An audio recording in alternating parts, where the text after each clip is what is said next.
let's face it, the generation who needs our services is the generation that says, I don't want any help. I don't need any help. Leave me alone. I can do it myself.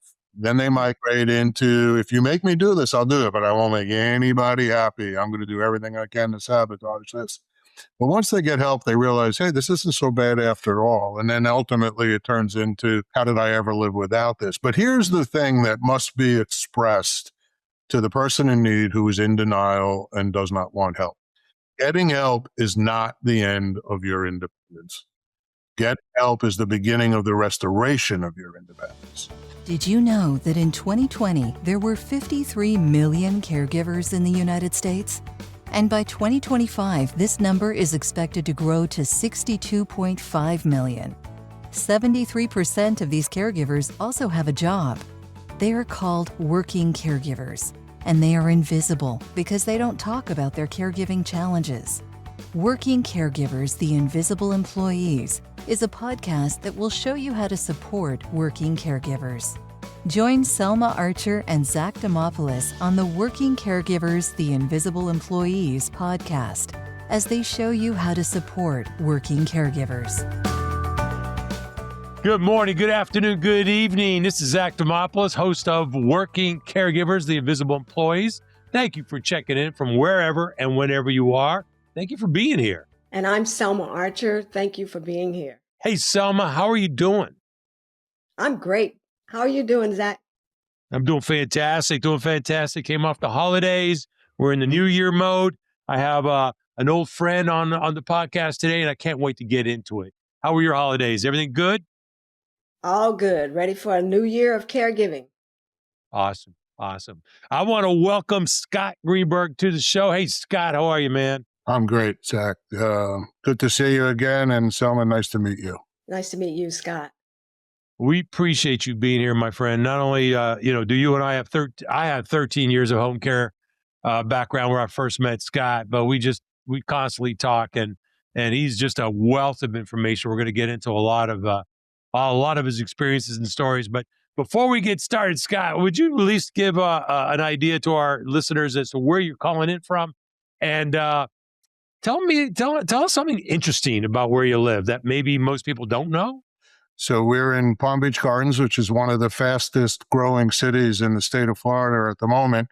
But the one thing that most people don't appreciate is that we are, by statute, required to have 51% of any building devoted to open area, common area, green space. So while our building is expanding significantly and dramatically and our population is growing, we have to devote an equal amount of land to open space for the enjoyment of all. So it's pretty interesting. So we have a really nice spot. I did not know that. That's pretty good.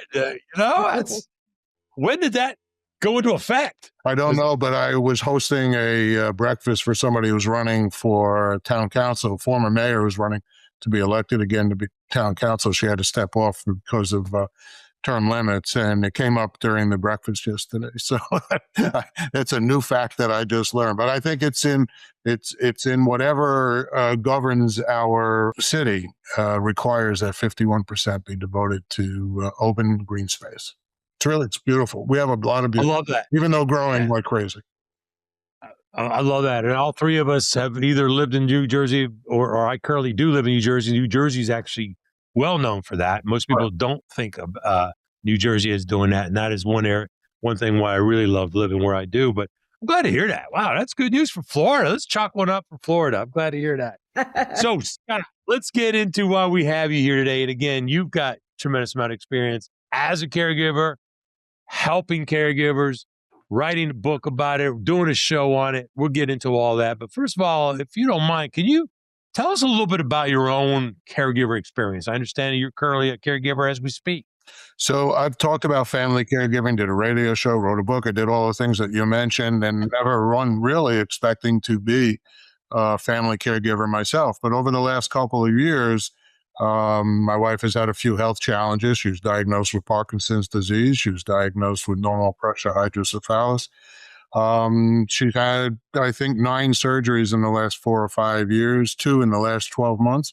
And so I have become a family caregiver. And so it brings a whole new reality to the journey, and one that one is unprepared for, as prepared as I can be. And I doubt anyone could be more prepared than I was. I'm still, it's the cobbler without his shoes. Until it happens to you, you don't really appreciate it. So it's been quite the journey, a learning experience. I wish a better one. You actually took the words out of my mouth. I was going to say, you got to be pretty good as a caregiver, but I bet you've been caught with some surprises, right? What would be one? So I think navigating the day-to-day trials of being a caregiver is something that I have no problem doing. What really has been the surprise is the emotional toll it takes, because you run the gamut from wanting to be all things to the person you're caring for, to being resentful of the now new obligations that are on your table. So, little things, I had to learn to do the laundry, I had to learn to empty the dishwasher, things that sound mundane, but look, everybody has roles in relationships, and that was always my wife's role. Now I'm doing some of the things that I never did before, going to the supermarket with her, or by myself at times. All of the kind of things that used to be handled solely by her are now either joint efforts or my effort. And so there's an emotional toll on in that reality that I was truly unprepared for. And it's not that I was totally unprepared. I run support groups. I mean, I know what it's like. I've talked to a lot of family caregivers. Yeah. Right. Yeah.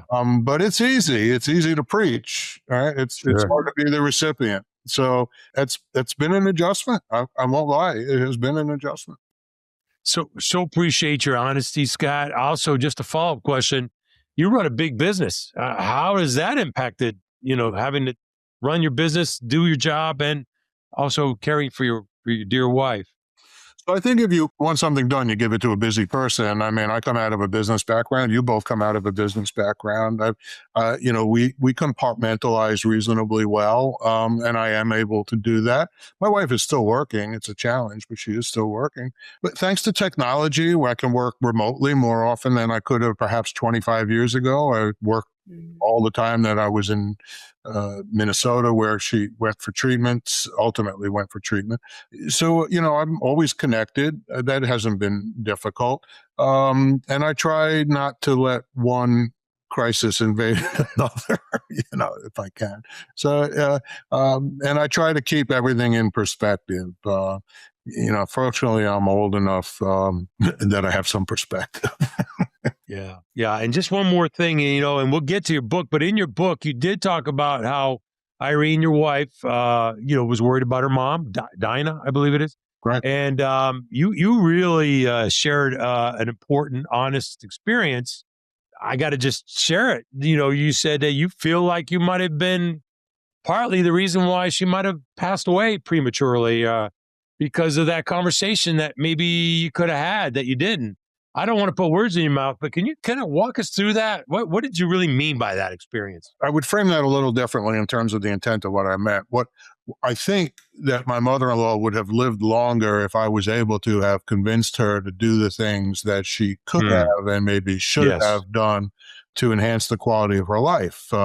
She was a widow. My father-in-law died. He was 80. They were about the same age. So a few years down the road, we tried desperately to get her to come down to Florida to go into an independent or assisted living. She insisted on staying independent. Of course, independent meant she sat in front of the TV and did crossword puzzles all day long and never really went anywhere until she went somewhere, fell and broke her hip, and then decided she didn't want to live anymore. So, I had a conversation with her that said, you got to keep up their exercise. You got to do your physical therapy. You got to do all what the doctor is telling you to do. And her answer was, no, I'm done. And so she just decided that she had had enough. And 2 weeks later, we buried her. So I don't know that I could have done any different, except I wish I knew then what I know now, where I might have been able to have a more intelligent conversation about how living in an independent and assisted living community. Because look, those of us who have been here in this space understand when you say go to independent living, it's I'm not going to a nursing home. So everybody has this vision of a nursing home. One flew over the cuckoo's nest. And of course, some of these nursing homes are pretty damn nice. I wish I could go to some of them, and probably will one day. Probably will one day. Yeah. But the point is Yeah. that I let her manage or navigate the narrative, and I don't think I was equipped, or we were equipped sufficiently to give her all the options and to explain what those options were in a way that might have got her to make different decisions. And it didn't help that, because she's my mother-in-law, my brother-in-law, my wife's brother, was really no help either, which, that's a whole conversation. Family dynamics thing. We can relate to that. Selma and I can relate to that as long-distance caregivers and sibling issues. Yep. Oh, yeah. So, Scott, if we can just step back for a moment. You've been in the home care business for a number of years. How did you land there? And why do you do this work? It was a moment of drunken stupor, Selma. It was never by design. This was purely accidental. I had retired from a previous life. I was 58. I was too young. I thought I could afford to retire. It was 2008. It was 2008. What I thought I had in 2009 didn't exist anymore. So by 2010, I had taken 2 years off, and I knew I needed to do something. And through a series of events, I won't belabor the point, I ended up in the home care business. I'd like to tell you it was a passion. It was a direction. It wasn't. I'm an unabashed capitalist. I thought it was a great place. Taking care of seniors in Florida is not a rocket science idea. And I thought it would be a good business opportunity. What I didn't realize is I have 700 competitors in my primary county, and it's a very competitive industry. Nobody was waiting for Scott Greenberg to show up and put a shingle out. So it was a process.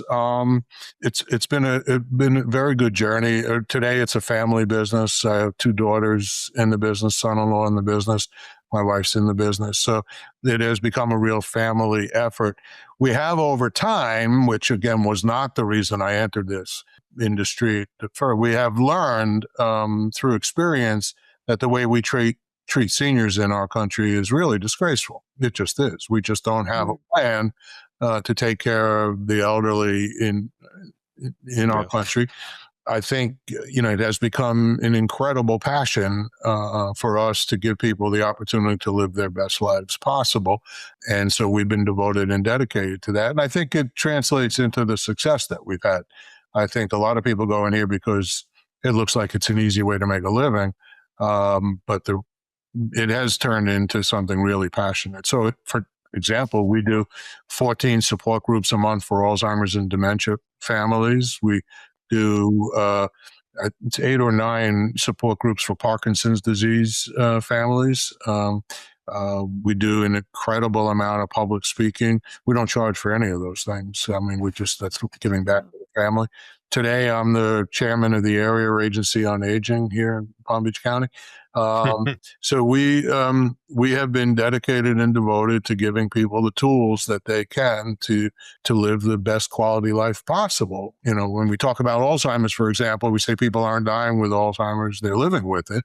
And that's kind of our mantra. So we try to give both families and the person struggling as much help as they possibly can.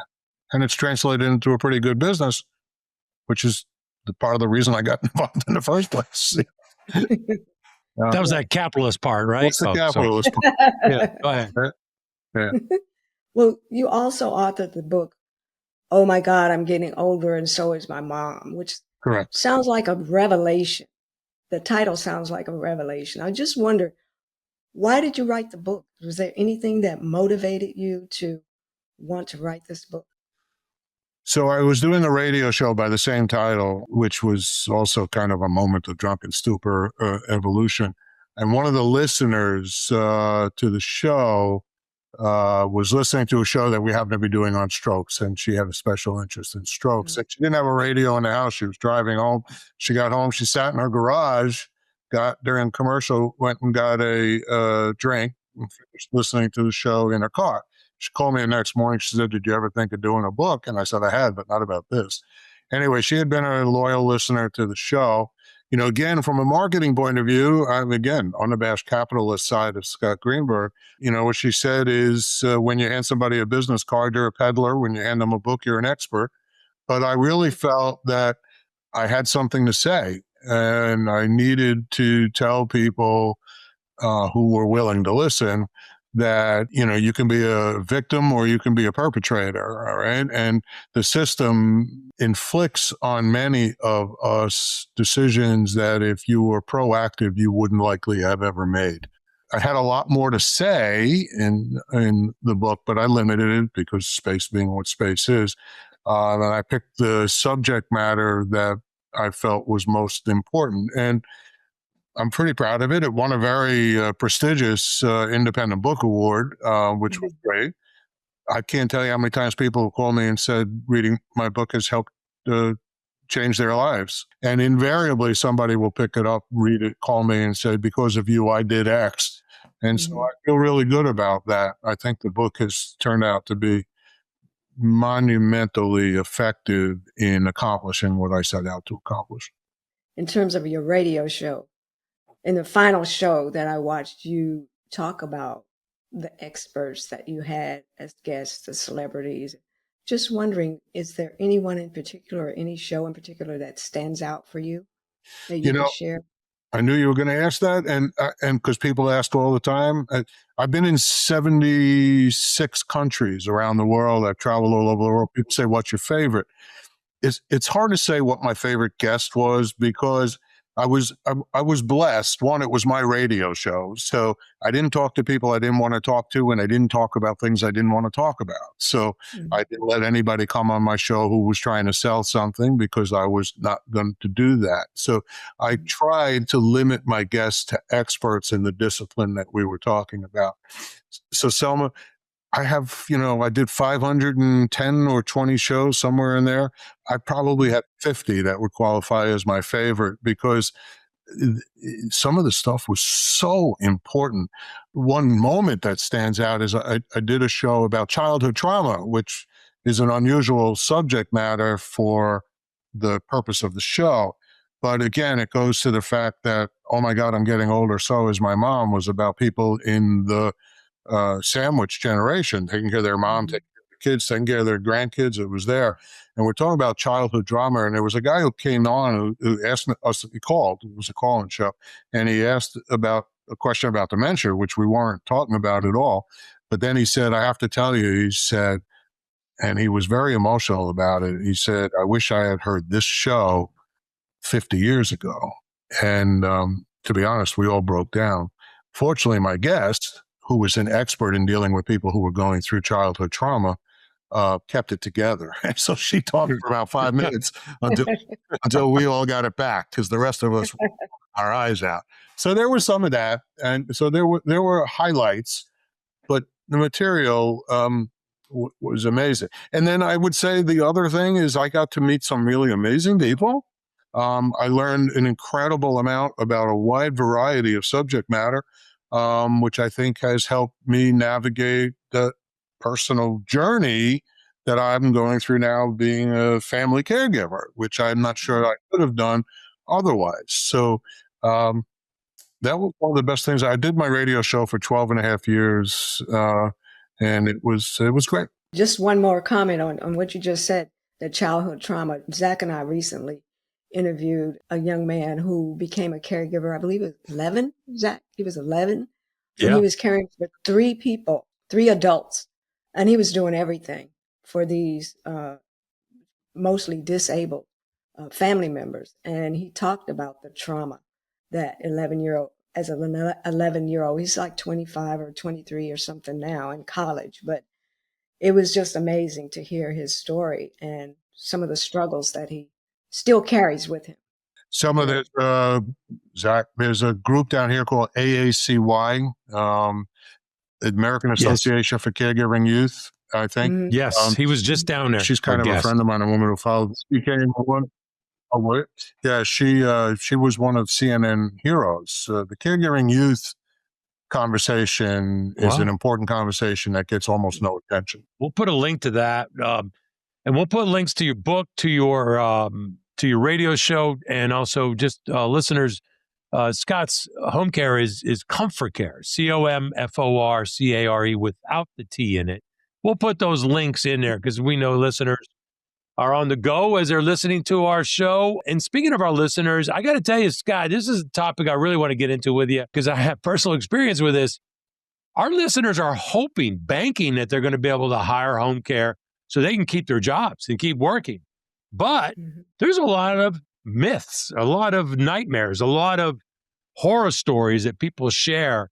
My first experience with home care wasn't buying a home care agency. It was when I was working at Pfizer and I called the EAP and they gave me a list of 13 home care agencies. I just called the first one on the top list. They took my credit card, non-refundable, 2 weeks of service. And my mother fired them after the second day because they were absolutely rude to her. That was my first experience with home care. So I know a lot has improved since then, but Scott, you have probably a million stories. Let me ask you this. What can you educate our listeners on right now about home care to try to minimize some of those fears or at least make them aware of some of the issues out there? So I think, and I had this conversation with an intake I did this morning before this, all right? So the biggest, let's face it, the generation who needs our services is the generation that says, I don't want any help, I don't need any help, leave me alone, I can do it myself. Then they migrate into, if you make me do this, I'll do it, but I won't make anybody happy. I'm going to do everything I can to sabotage this. But once they get help, they realize, hey, this isn't so bad after all. And then ultimately it turns into, how did I ever live without this? But here's the thing that must be expressed to the person in need who is in denial and does not want help. Getting help is not the end of your independence. Get help is the beginning of the restoration of your independence.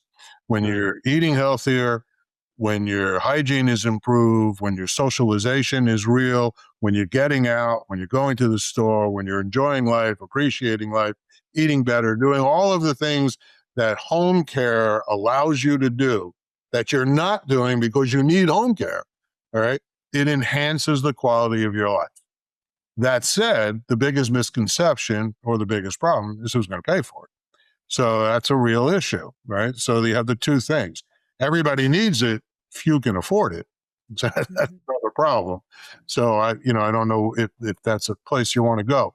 But I think the biggest issue that has, or the biggest conversation I have had over the years is trying to explain to people who are in denial and refusing care that everybody they come in contact with gets help from somebody. Their doctor has a nurse. The nurse has somebody who books appointments.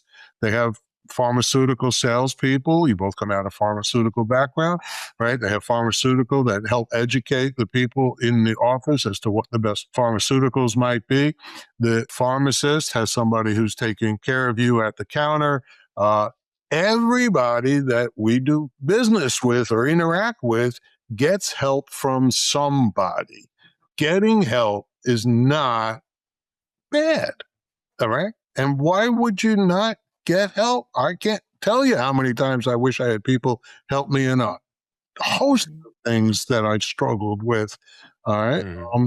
And I think, look, that's why self-help books are so prevalent, all right? So I think that is the biggest problem, is overcoming the reluctance to get help. The other thing I will say is people who get help get better quicker, all right? They return to the quality of life quicker. That's why long-term care insurance, and I don't sell long-term care insurance, I don't have any dog in that hunt, but people with long-term care insurance who access help because they're not paying for it, somebody else is, typically get better faster, all right, and enjoy a better quality of life. The other thing, which, again, I'm learning because I'm no kid, all right, is sometimes we have to acknowledge our own limitations and learn to figure out how to enjoy life, given that our circumstances may limit our ability to do some of the things we used to do before. Okay, Scott, can you come up with, I know you can come up with 100 of these, but 3 questions that families really should be asking home care agencies? I mean, you mentioned 700 competitors. I get it's overwhelming shop for home care, but let's say somebody's in front of you. What are 3 questions that they should be asking you? Well, I probably have 20 of them. I think the first thing is the way you frame the question, which is who should you be interviewing before making a selection? And who you should be interviewing is the person who runs the agency, right? The owner of that agency. How committed are they to providing the best quality of care?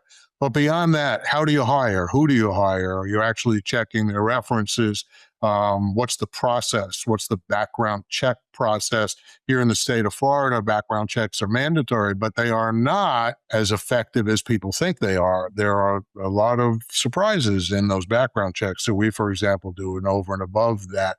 You want to talk about flexibility of schedule. You want to talk about what happens when somebody is not available, calls off. Remember, caregivers have lives too. They have kids. Kids get sick. Their parents get sick. They have lives. So what happens in that circumstance? Do you answer your phone 24 hours a day, 7 days a week? How much time do I need in order to change my schedule? Do you have minimum number of hours, minimum number of days? Those are the kinds of questions. The most important thing, I think, though, is what do caregivers do? What can they do versus what can't they do?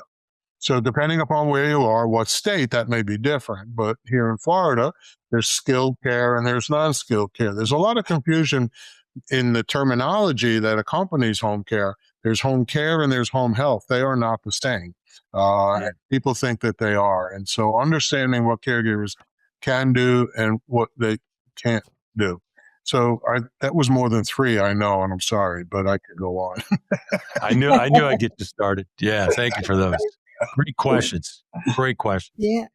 So, Scott, in terms of what people can do, what our audience can start to do now, you mentioned long-term care insurance, having that in place. What, if there are any other things, can people do to get them in a better position to when they inevitably have to sit down with someone like you in the home care business? So I think, that's a great question. So I think, again, the whole purpose of my book and my radio show was about giving people the tools to be proactive as opposed to reactive. So when you're reactive, you tend to when you make decisions in the moment of crisis, sometimes they're good, sometimes they're not. Who is the person that's going to help you overcome whatever it is you're trying to overcome? So I believe firmly in having your advanced directives in place. You need to have a will. I know this sounds common, but you'd be surprised how many people don't. Who's your healthcare surrogate? Under what circumstances will you call on them? And will they do what you want or what they think they want, right? Do they know what you want?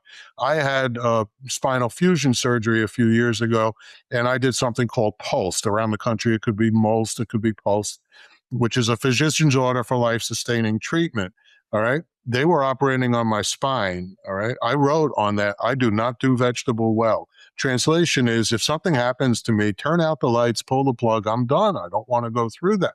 What is it that you want done? So your advanced directives are critical. Another area, although it's not the same, and I joke about this, about, your funeral plans, right? Do you want to be buried on the first floor, the third floor, the fifth floor? Do you want to be side by side?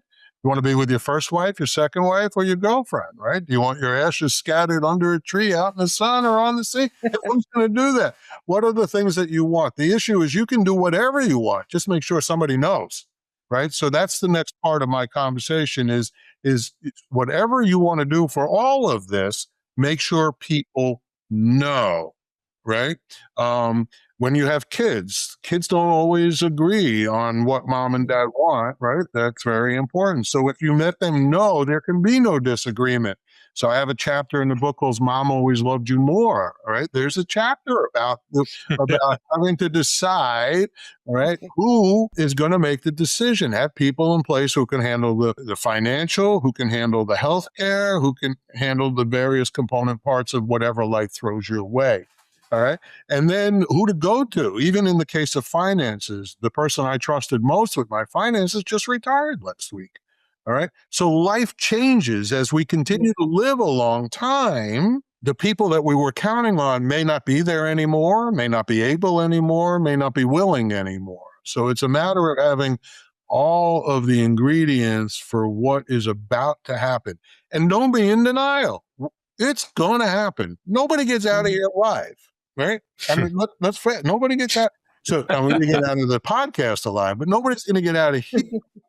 So be realistic, understand. I said it at the beginning of the podcast, myself included. Okay, who expected my wife to be going through all the challenges that she is going to now? Nobody ever saw that coming. And are we prepared? Yes, we're prepared, but we're not 100% prepared, and we have to keep educating ourselves, learning more, talking to experts. And then that is the last thing I'll say on this subject is everybody has letters after their name. I have letters after my name. All right. Not all those letters mean anything. So if you're going to, if you need to do your advanced directives, you don't go to your neighbor's son who has a great real estate practice in Ohio and you live in North Carolina. All right. You go to an elder care lawyer who lives in your neighborhood and who understands that, and you get recommendations. You have to go to experts that you trust. You have to interview them. They have to really bring the expertise that they pretend to have or portend to have. You have to make sure that that expertise is real and get references, get referrals, talk to them, interview them, all right, and make sure that you're comfortable that they are going to adhere to your wishes, because that's really important. Wow. I mean, I'm glad you touched on advanced directives. Almost every show we touch on it, and I loved your chapter 10 in the book where you title it, "What Happens If You Don't Make It Home Tonight?" I got to tell you, that really hits home. Your listeners, you really have got to check out Scott's book. Oh my God, I'm getting older, and so is my mom.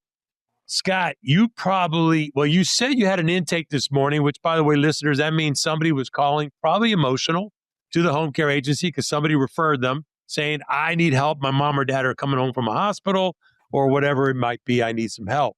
Now, I imagine many of those family members that are calling you are working. Can you share a couple of stories, maybe some lessons? What are family members struggling with the most doing their jobs and having to take care of their parents, in your opinion? So the average adult child lives 287 miles from their parent. So it doesn't matter how much they love you. It doesn't matter how much they care about you. It doesn't matter how committed they are to you getting everything you possibly can from them. They can't. Now, is that the favorite child or the child? Which one is that?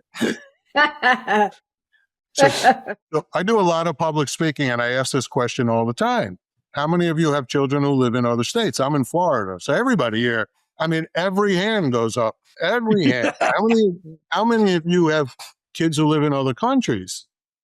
20% have family members that live in other countries, typically. All right. So you can't assume that the working child who may be very close to you can get there. They have to get on a plane, get in the car, make plans for their kids who are going off to school. They have lives that don't include taking care of you. So who is going to do that when, as much as they want to be there for you, they can't be? So who's going to step in? Now, that may be a care manager, that may be a home care agency. We tell people all the time, sign up with us. Even if you don't need us, sign up with us, because we're a licensed state. I have to go through certain process. But that way, if you're on my list and you're already signed up with us, you can call me at 10 and I can have somebody there at 12, I'm going to trial, right? Other than I have to get the documents, I have to get a nurse out, I have to do, right? Get there. So I think you have to understand and live in a world of reality. The biggest mistake that I think managers make is they live in the land they think is happening as opposed to the land that is happening. The land that is happening is different than the land we think will happen when the need arises. And what happens if you don't make it home tonight? What percentage of these crises happen at spur of the moment when you least expect it, right? You're stopped at a red light and somebody runs it, all right? Everything's different. As I was writing that chapter, by the way, Zach, the person who helped me write it, my editor, she was editing that chapter and her ex-husband was on a bike and got hit by a car while she was editing that chapter. Oh, God. And so she was helping her kids navigate that because she still had a relationship with her ex-husband. But nobody was prepared for that. So what happens that happens. That happens more often than people want to appreciate, right? And so again, proactive as opposed to reactive. Get your village in place. It takes a village. There's a closed circle, which is your kids, your spouse, perhaps your attorney or financial planner, and then there's the greater circle. It does take a village. But what percentage of your clients or family members are still working, still full-time employed? And is there anything that you think employers can do to help these individuals? So I think, look, time off when the crisis hits is critical. I'm not as familiar with your space in terms of the EAP plans, but EAP plan isn't just having a policy in place. You have to be actually able to execute on that policy. You have to have resources available. You have to walk the talk, not just walk the walk. You actually have to execute by having resources in place that you can go to when that crisis hits. But I think, for me, the key element, I see it all the time. The daughters or the sons, simply can't get on a plane, take off. They have too many obligations, and they need independent outside services to offer the kind of support. And that support could be any number of things. That could be a doctor, that can be a home care agency, that can be an elder attorney, that can be any number of professionals that are there. But the time to do the homework needs to be reasonable, and the time to put the plan into effect needs to be reasonable. You can't give unlimited time. I understand that. I'm an employer. I get that. But you need to be able to give people the time and the resources to get in place the things needed to move forward. Because a family member at any organization who is struggling with outside problems is not as good an employee as an employee who has it all under control, knowing full well that it's under control. And then you have to understand this, I think. I mean, for the HR professional, and this is just my opinion, this is not any expert advice.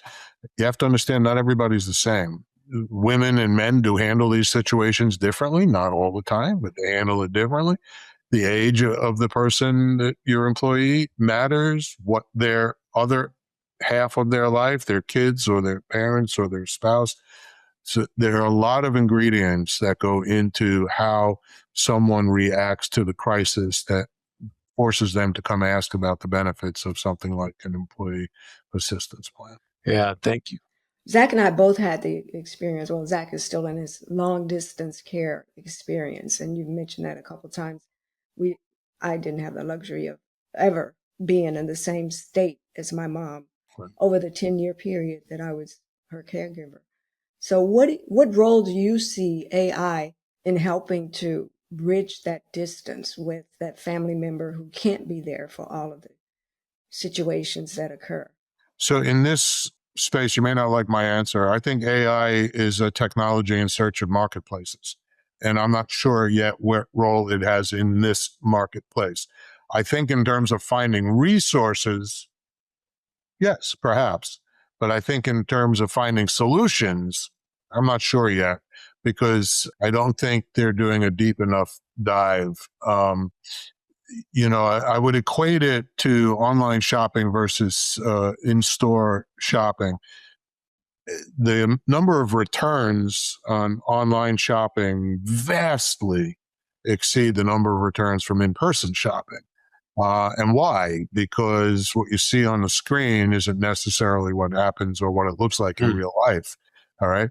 And I think AI, and I use AI. I've done a lot of research on my wife's conditions, right? Dr. Google is a great resource until it isn't.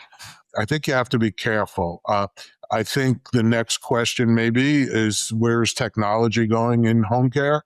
There's a difference between high tech and high touch. We use an example of the Jetsons. Who's going to provide the kind of soft touch care that George needs when he has Alzheimer's? Is it going to be Judy, his wife, or is it going to be Rosie, the robot?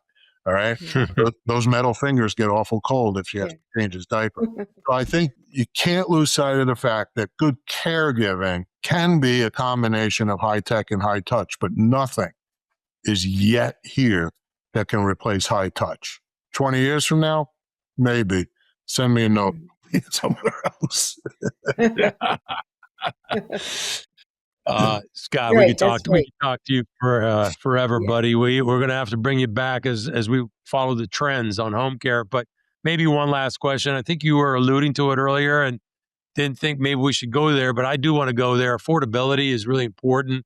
I'm hoping employers may step up on that at the very minimum. Financial, education, maybe providing resources, planning.